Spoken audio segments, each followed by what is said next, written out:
Hey guys, this is Yo.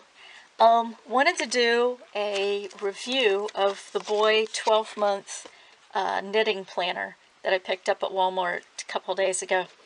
And I've had a good time playing around with this thing, so I thought, this would be a good video for those of you who may not know this exists, and let you see a little bit about it. Okay, so if we look at the little tab that was originally attached there, is 12-month knitting planner. It has tips and references from Boye knitting experts, 24 project planner pages, 16 swatch pages, tool inventory pages, monthly and weekly calendars, space for creative planning and inspiration, and a clear storage pouch. Okay, so first of all, let's take a look at the construction of it. All right, we've got an elastic band, purple elastic band, that goes around it to keep it from falling open, and if you've got anything tucked in there, any of that from falling out. The cover is a washable, waterproof plastic like you would find on most notebooks at Walmart and stuff. And then you have the world's worst binding. I hate this binding, and I'm going to show you why. See right there? It is really simple, and some of you probably feel the same way about this stuff. It's very simple for the cover to slip right off, and any pages that come back like this way can easily also come straight off. And the proof is in the pudding. When I was at Walmart, I had to look around to find one of these that was actually complete. So shame on you, Walmart workers, for not taking pride in this products and, putting them back together.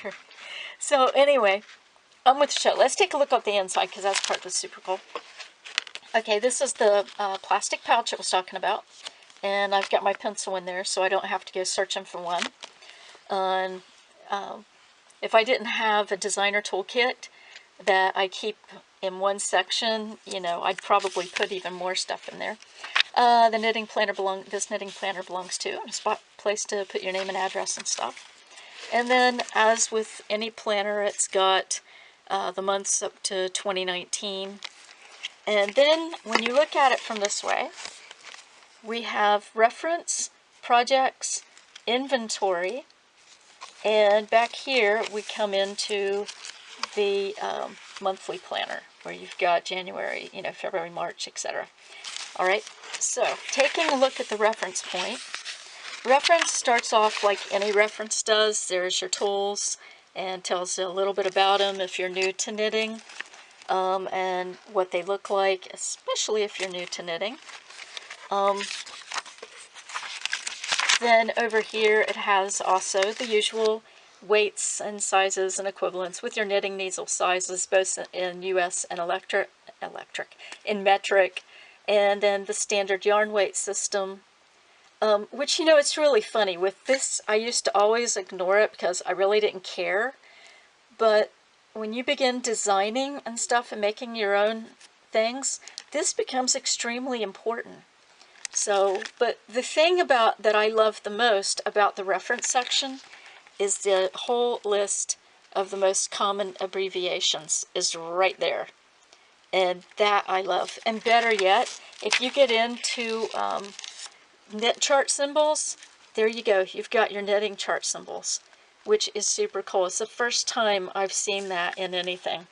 So I really, really like that. And down here it shows how to read the chart if you were, writing that out yourself.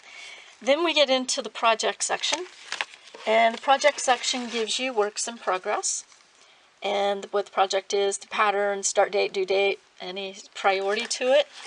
And then here begins your designing pages, and you can see you've got 1 to 47 running along the bottom, and 0 to 47, and 0 to 27 over on this side.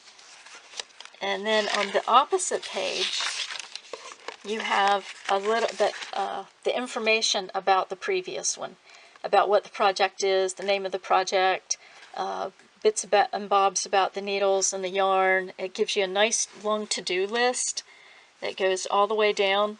And then it gives you a spot that I like too about inspiration, where the inspiration for this project came from. And then you can also do a little swatch up, you know, with the yarn. And then you've got, how many was that? 24 project pages to use on this. So then we get into inventory. And then inventory has a notes page. And it also has a list of where you can list all of the needles that you have. That way when you go to work on a project, you can look at a glance and know, you know, whether you need to get a new needle for it. And then after that, it has another page which says accessories I own, that you can record what you have. And then on this side is the 16 pages of swatching. Now, the truth is, I'm not sure if I would swatch or I would just take a piece of yarn and, you know, slap that sucker on there. So I know, you know, what the collar looked like. Much like I have in, I'll show you, in my Stitch and Bitch knitting design journal. I have, you know, pieces of yarn so I can go through and look at it and know where I got it and stuff. But the thing here with this, if you go to put a swatch on, you'd probably want to tape it or find some other way to put it, because right on the next page, the right back of it, you've got another spot for swatches. So you'd really have to be careful. Sorry about that. You really have to be careful about how you'd store that in there. And then what do we have? Okay, then we get into the monthly calendar. Now, problem I ran into with monthly calendar is that, hey, look, half of it's missing.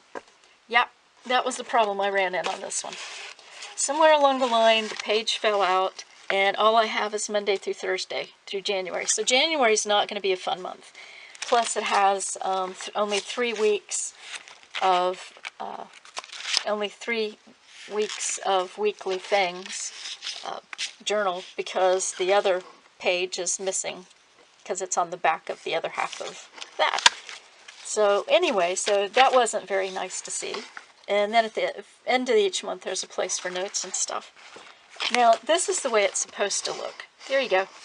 You've got the both sides of your calendar with notes running down the whole length of the page, and then on this side, there's a room for important dates, and then my goals this month, and that part, and then you can go off and you've got your 4 weeks of planning through weekly planner. And that's it for the rest of it. It's like that through the whole thing.